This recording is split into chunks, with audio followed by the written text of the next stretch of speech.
And I said, I didn't even realize I was working for you. How much are you paying me? And he said, a little less than nothing. So we talked to the reporters, and my heart was just beating out of my chest with excitement that I'm chatting with the man I never thought I'd meet in person. And Universal relented and brought out Animal Crackers, and it actually broke the record at the UA Westwood Theater near UCLA, which had been set by the French Connection some years earlier. It was very gratifying how well it did. Wow. And happily, a couple of summer jobs fell through that summer. So I called Erin Fleming and said, is there anything at all you think that I might be able? And she said, well, we need someone to handle the fan mail and organize all of Groucho's memorabilia. And I thought, I don't believe this. And I figured I'd be working in some office building, and he'd come in twice a month to sign checks or something. And she said, oh, no, dear, you'll have your own room where you can use as an office, and you can make your own hours. And I thought, they're paying me money to do this? And so I got to work in his house and rub shoulders with Bob Hope and Mae West and Steve Allen and Jack Lemmon and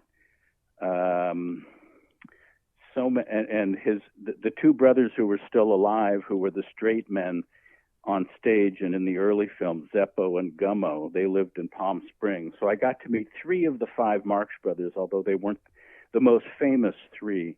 Mm-hmm. And it was just a remarkable thing to go through. As I say, I was 19 when I got the job.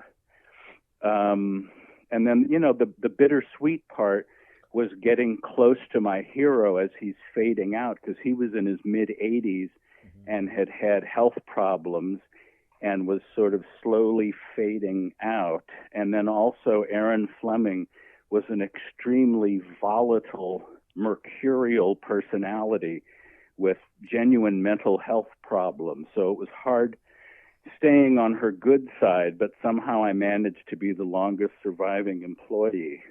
And It was just a maturing experience that changed my life. That's amazing. Wow. Now, when you so a few other things that I had mentioned earlier is your writing history. Now, you did some writing for the TV series Sliders with Jerry O'Connell and John Rhys Davies. I did 2 episodes of that, which was really amazing. It's actually one of those series that I was quite disappointed that it finished before they officially got home.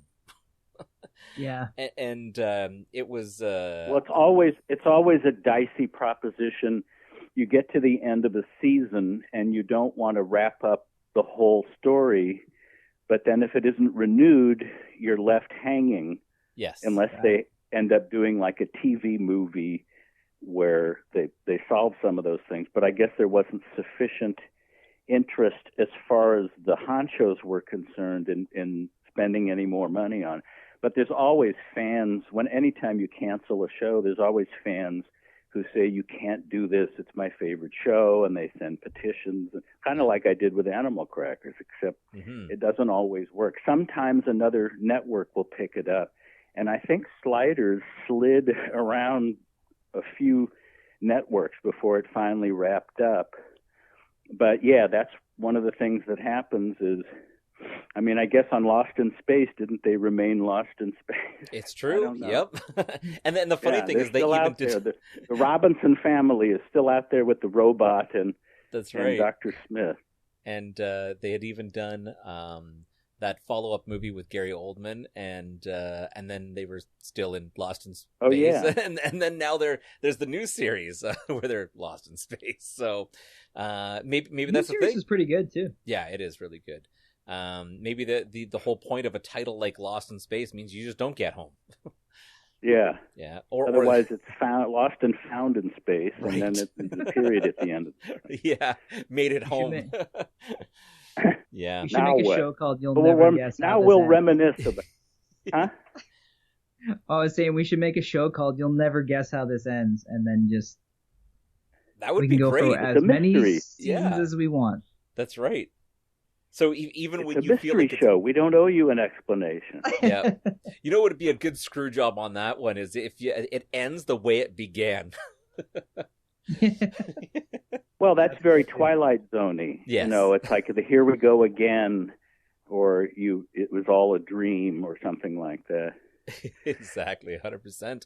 Now, one of the other thing I want to ask you, of course, is you have done a few children's classics, and you did some voice work, and one of them, of course, I did voice work for some of the Peanuts Charlie Brown animated specials, and which was a great experience working with Bill Melendez, because he was the guy. I mean, he started the whole thing with the Charlie Brown Christmas in 1965. Yeah. So I was being directed by the guy that started the whole thing, and also who was the voice of Snoopy. And actually, there's one cartoon called "We're in the Super Bowl, Charlie Brown." Yes. And I co-wrote it, and I think I have the distinction of being the only person that ever ended up sharing writing credit with Charles Schultz. Oh, wow. Because he had submitted kind of a thin, sketchy script, and they recorded it and animated it and looked at it and said, this is confusing and needs clarifying. So I was pulled in to write a bunch of narration, sports announcer with these two flocks of Woodstock-type birds on different teams, having games and all this stuff. And I wrote, and I also was the voice of the sports announcer. So that was very cool. And also got a friend of mine got my copy of Snoopy versus the Red Baron signed by Charles Schultz, and he drew a little Snoopy inside. Oh, wow. So that was amazing. prize, yeah.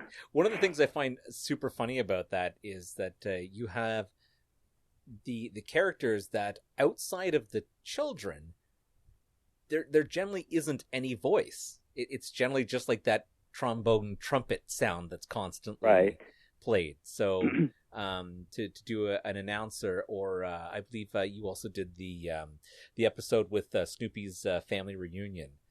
And I was the farmer that at the Daisy Hill Puppy Farm, where Snoopy was originally adopted from. And then also for Bill Melendez Productions, in connection with Lorne Michaels, they did Frosty Returns, the sequel to Frosty the Snowman. And that was a great experience. Well, first of all, as I was working on it, I was thinking, I hope this becomes a perennial that they staple to Frosty the Snowman. So it's an hour-long Frosty thing that they trot out every Christmas, and then I get a residual for it. And they've done that. Every year they show first one and then the other, and then some months later I get a check for hundreds of dollars, which is really cool. That is really But also I'm working on that. I got to work with John Goodman and Andrea Martin and Brian Doyle Murray and Jan Hooks. And it was just a great experience. And the little girl who was the star of it, I'd never heard of her because she was just a little girl. But she grew up to be Elizabeth Moss. Oh, really? Oh, wow. From The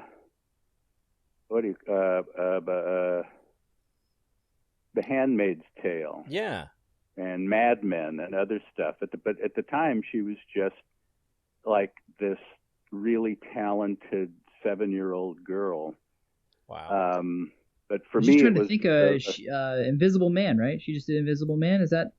I think so. Yeah, the new one. Yes. Yeah, she's become quite an actress, but she was just a little girl cast as the little girl that befriends Frosty, who was John Goodman in that one. Yeah. So yeah, it was really cool to hang out with those guys. That's amazing, and it's like a childhood classic now. Like it plays every year, and so to think about how many times it has played since it was originally recorded, and to know that you still get a residual out of that is pretty cool.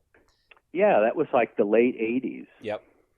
So it's wow, right, 40 years and still kicking. Yeah, yep. And you get what they call mailbox money. That's what's cool about residuals is the only work you have to do is going to the mailbox and taking out what's in it. And picking it up. That's right. Yeah, you have to do that, and you have to deposit the check. That's right. Otherwise, it's fairly effortless. Yeah.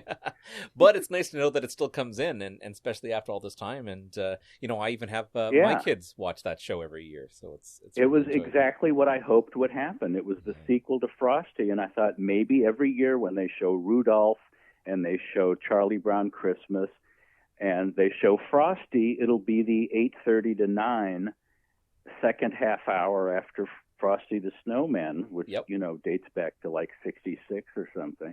Yeah. And lo and behold, that's what they've done. CBS has done that.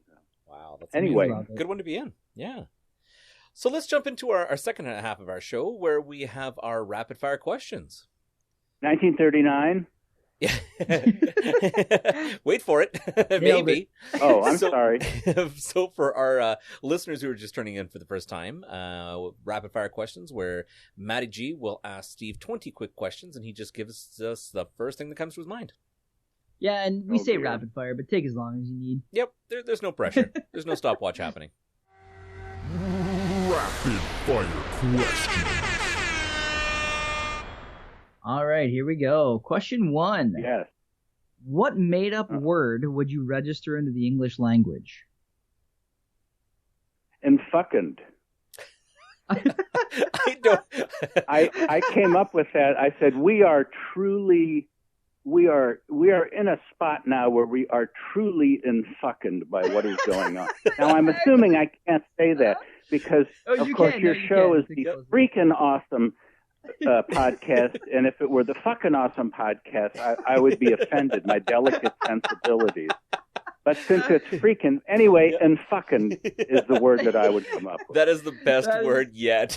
Yeah, that is so far my favorite answer of all time. We are rated as explicit, so you are totally clear on this one. That's amazing. Oh, good. Yep. All right, question 2. What is the scariest dream that you can remember? Oh, God. I used to have a recurring dream when I was a kid, and it was so frustrating because it was rigged. At our house in St. Louis, where I was born and grew up partially, we had a staircase, and in the dream, I would be at the top of the staircase, and a witch would appear, and she would tell me, if you can get to the bottom of the stairs without tripping and falling, I won't give you a nightmare. And I would hold on to the banister and walk down the steps as carefully and slowly as I could, but it didn't matter because it was rigged, and invariably she would cause me to trip and fall down the stairs, and then I would have a nightmare. What does it mean, Doctor? Doctor, tell me what it is meaning here. Why is there a recurring dream with a witch and a falling? Wow. Now look at these ink blots. Yeah. Yeah? Yep. Well, the punchline to that is me. You're the one with the dirty pictures. All right, question 3. What superpower would you pick if you could? I think reading minds would be nice. Mm-hmm. Be cool. It would probably make for interesting reading now and again. For sure. There's a wonderful Twilight Zone about that, and it's the shows the up and the downside of having that power. Yep. I was gonna say that one could be a double-edged sword, but so can most of them. Oh, sure. What is your earliest childhood memory? I remember. Let me see. My childhood room wasn't carpeted. It had linoleum. I don't know if that word even registers with anyone, but it was. No, I know what linoleum is. Linoleum. it wasn't wood and it wasn't carpet. It was just squares of kind of rubbery a surface. Yeah, it's like a plasticky. Yeah, I know what you're talking. Yeah. Yep.